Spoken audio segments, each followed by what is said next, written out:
ఓం శాంతి. ఈరోజు బాబా ఏం చెప్తున్నారంటే, జ్ఞానధారణ చేస్తూ ఉంటే చివర్లో మీరు తండ్రి సమానంగా అవుతారు. తండ్రిలోని మొత్తం శక్తినంతా మీరు జీర్ణము చేసుకుంటారు. అన్న ఓం శాంతి అన్న. ఈరోజు బాబా ప్రశ్న ఏం అడుగుతున్నారంటే, ఏ రెండు మాటలు స్మృతిలో ఉంటే స్వదర్శన చక్రధారులుగా అవ్వగలరు?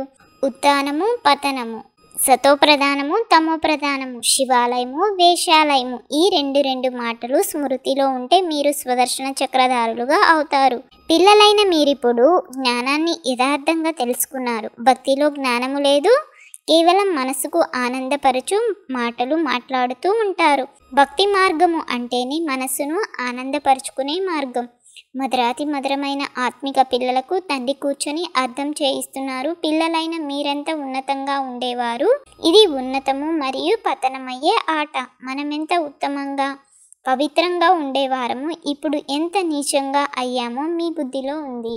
భారతదేశంలో సత్వప్రధానమైన రాజ్యం ఉండేది. భారతదేశం చాలా ఉత్తమంగా ఉండేది, ఇప్పుడు కనిష్టంగా ఉంది. నిర్వికారులుగా ఉన్నవారు వికారులుగా అయ్యేందుకు మీకు 84 జన్మలు పట్టింది. భలే అక్కడ కూడా కళలు కొద్దిగా తక్కువ అవుతూ ఉంటాయి, కానీ వారిని సంపూర్ణ నిర్వికారులనే అంటారు కదా. సంపూర్ణ నిర్వికారుడని శ్రీకృష్ణుని అంటారు. అతడు సుందరంగా ఉండేవారు, ఇప్పుడు నల్లగా అయ్యారు.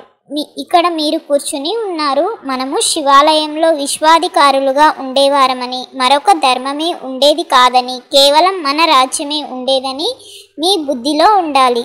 తర్వాత 2 కళలు తగ్గిపోతాయి. కొద్దిగా కళలు తగ్గుతూ త్రేతాయుగంలో 2 కళలు తగ్గిపోయాయి. తర్వాత వికారులుగా అయ్యి ఇంకా దిగజారుతూ చీచీగా అవుతారు. దీనిని వికారీ ప్రపంచమని అంటారు. విషయ వైతరిణి నదిలో మునకలు వేస్తూ ఉంటారు. అక్కడ క్షీరసాగరంలో ఉండేవారు. ప్రపంచమంతటి చరిత్ర, భూగోళ శాస్త్రమును, తమ 84 జన్మల కథను కూడా మీరు అర్థం చేసుకున్నారు. మనము నిర్వికారులుగా ఉండేవారము, వీరి రాజ్యంలో ఉండేవారము. పవిత్ర రాజ్యము ఉండేది, దానిని సంపూర్ణ స్వర్గమని అంటారు. త్రేతాయుగమును సెమీ స్వర్గమని అంటారు. ఈ విషయాలు బుద్ధిలో అయితే ఉన్నాయి కదా. తండ్రియే వచ్చి సృష్టి ఆది మధ్యాంతాల రహస్యాన్ని అర్థం చేయిస్తున్నారు. శివబాబా వచ్చారని మీరు గుర్తించారు. వారసత్వానికి హక్కుదారులుగా అయ్యారు. గీత కూడా శివబాబాయే గానం చేశారు. వారే నన్నొకరిని స్మృతి చెయ్యండి అని చెప్పారు. నేను ఈ సాధారణ తనువులో వస్తాను. కృష్ణుడు సాధారణమైన వాడు కాదు. అతడు జన్మ తీసుకోగానే మెరుపులు మెరుస్తాయి, చాలా ప్రభావం పడుతుంది. అందువలన శ్రీకృష్ణుని ఇప్పటి వరకు కూడా మహిమ చేస్తారు. ఇక శాస్త్రాలు మొదలైనవన్నీ భక్తి మార్గానికి చెందినవి. ఆంగ్లంలో తత్వ శాస్త్రమని అంటారు. ఆధ్యాత్మిక జ్ఞానమైతే ఆధ్యాత్మిక తండ్రి మాత్రమే ఇవ్వగలరు. నేను మీ ఆధ్యాత్మిక తండ్రినని స్వయంగా వారే చెప్తున్నారు. నేను జ్ఞానసాగరుడను. పిల్లలైన మీరు తండ్రి ద్వారా నేర్చుకుంటున్నారు, జ్ఞానాన్ని ధారణ చేస్తున్నారు. చివరిలో మళ్ళీ తండ్రి వలె అవుతారు. ఆధారమంతా ధారణపై ఉంది. ఎందుకింత ఆలోచన, దేనికి అంత ఆవేదన? పోయింది అయితే తిరిగి రాదు. నువ్వు పొందాల్సింది అయితే నిన్ను దాటిపోదు. సత్యయుగం ఆది నుండి కలియుగాంతం వరకు తిరుగు సృష్టి చక్రమునైతే అర్థం చేసుకున్నారు. ఇది సంగమ యుగము. పావనంగా చేసేందుకు తండ్రి కూడా తప్పకుండా రావాల్సి వచ్చింది.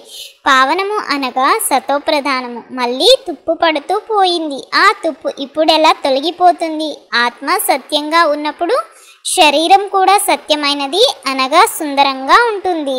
ఆత్మ అసత్యంగా అయితే శరీరం కూడా పతితమవుతుంది. జ్ఞానము తెలియక ముందు ఇతడు కూడా నమస్కారము, వందనము చేస్తూ ఉండేవాడు. ఆయిల్తో పెయింట్ చేసిన లక్ష్మీనారాయణల పెద్ద చిత్రము గద్దెపై వేలాడుతూ ఉండేది. వారినే చాలా ప్రేమగా స్మృతి చేసేవాడు. ఇతరులను ఎవరిని స్మృతి చేసేవారు కాదు. ఆలోచనలు వేరే వైపు వెళ్తూ ఉంటే చెంపదెబ్బలు వేసుకునేవాడు. మనసు ఎందుకు పరిగెడుతూ ఉంది, ఎందుకు దర్శనం అవ్వడం లేదు అని అనుకునేవారు. భక్తి మార్గంలో ఉండేవారు కదా. తర్వాత విష్ణువు దర్శనమైనంత మాత్రాన నారాయణుడుగా తయారైనాడా? పురుషార్థమైతే తప్పకుండా చేయాల్సి ఉంటుంది. లక్ష్మి ఎదురుగా నిలబడి ఉంది. చైతన్యంగా ఉండిన వారి జడ చిత్రాలను తయారు చేశారు. పావనంగా నరుడి నుండి నారాయణుడిగా చేసేందుకు తండ్రి వచ్చారు. మీరు కూడా వారి రాజధానిలో ఉండేవారు. మరి ఆ విధంగా తయారయ్యే పురుషార్థం చేస్తున్నారు కనుక తండ్రిని బాగా అనుసరించాలి. బ్రహ్మను దేవుడని అనరు, విష్ణుదేవ అని అనడం సరి అయినది. మానవులకైతే ఏమీ తెలియదు. వండర్ ఆఫ్ ది వరల్డ్ అయిన స్వర్గము అను పేరు వినగానే మనస్సు సంతోషిస్తుంది. ఇప్పుడైతే సత్యయుగము లేనే లేదు, ఇది కలియుగము కనుక కలియుగంలోనే పునర్జన్మలు తీసుకుంటారు. తప్పకుండా అందరూ వెళ్ళాల్సిందే, కానీ పతితంగా ఉన్న ఆత్మలు వెళ్ళలేరు. పిల్లలైన మీరిప్పుడు యోగ బలము ద్వారా పావనంగా అవుతారు. పావన ప్రపంచాన్ని గాడ్ ఫాదరే స్థాపన చేస్తారు. మళ్ళీ రావణుడు నరకంగా చేస్తారు. ఇది ప్రత్యక్షంగా ఉంది కదా. రావణుణ్ణి తగలబెడతారు కదా. ఇది అనాదిగా వస్తుందని మనుషులు అంటారు, కానీ ఎప్పటి నుండి ప్రారంభమైందో కూడా ఎవరికీ తెలియదు. సంగమం సగము చేయలేరు, ఎందుకంటే లక్షల సంవత్సరాలని అనేస్తారు. కలియుగానికే ఇంకా 40,000 సంవత్సరాలని అంటారు. కావున మనుషులు గాఢ అంధకారంలో ఉన్నారు కదా. అజ్ఞాన నిద్ర నుండి మేల్కొల్పడం చాలా కష్టం. మేల్కోరు. ఇది సంగమయుగము. సంగమయుగంలో తండ్రి వచ్చి పావనంగా అయ్యేందుకు యుక్తి తెలుపుతున్నారు. ధర్మాన్ని కాపాడడానికి అధర్మ మార్గాన్ని అనుసరించడం తప్పే కాదు. అరే చింటూ, భారతదేశం మొదట నిర్వికారిగా ఉండేదని, ఇప్పుడు వికారిగా అయ్యిందని, మళ్ళీ నిర్వికారిగా ఎలా అవుతుందో వారి బుద్ధిలో ఉండే విధంగా తెలపాలి. భగవాన్ వాచ నన్నొక్కరిని స్మృతి చేయండి, ఇంత మాత్రము చెప్పిన అహో సౌభాగ్యము. కానీ ఇది కూడా చెప్పలేరు, మర్చిపోతారు. ఉద్ఘాటన అయితే తండ్రి చేసేశారు, మిగిలింది మీరు నిమిత్తంగా చేస్తున్నారు. పునాది వేసేవారు. ఇప్పుడింకా సర్వీస్ స్టేషన్ ఉద్ఘాటన జరుగుతుంది. ఇది గీతలోని విషయమే. గీతలో కూడా ఓ పిల్లలారా, మీరు కామముపై విజయం పొందితే 21 జన్మల వరకు జగజ్జీతులుగా అవుతారని ఉంది. మీరు అవ్వకపోయినా ఇతరులకైనా అర్థం చేయించండి. ఇతరులను లేపి తాము కింద పడిపోయిన వారు చాలామంది ఉన్నారు. కామము మహాశత్రువు, పూర్తిగా మురికి కాలువలో పడేస్తుంది. ఏ పిల్లలైతే కామముపై విజయం పొందుతారో వారే జగజ్జీతులుగా అవుతారు. అన్న బాబా ఈరోజు హోంవర్క్ ఏమిస్తున్నారంటే, ఈ అంతిమ జన్మలో సర్వప్రాప్తులను ఎదురుగా ఉంచుకొని పావనంగా అయ్యి చూపించాలి. మాయ కలిగించే విఘ్నాలతో ఓడిపోరాదు. లక్ష్యమును ఉద్దేశమును ఎదురుగా ఉంచుకొని పురుషార్థం పూర్తిగా చెయ్యాలి. బ్రహ్మబాబా ఎలాగైతే పురుషార్థం చేసి నరుడి నుండి నారాయణుడిగా అవుతారో అలా వారిని అనుసరించి సింహాసన అధికారులుగా అవ్వాలి. ఆత్మను సతోప్రధానంగా తయారు చేసుకునేందుకు కష్టపడాలి. అరే చింటూ, ఈరోజు బాబా వరదానం ఏమిస్తున్నారంటే, అధికారులుగా అయ్యి ఆడుకుంటూ సమస్యలను దాటుకునే హీరో పాత్రధారి భవ.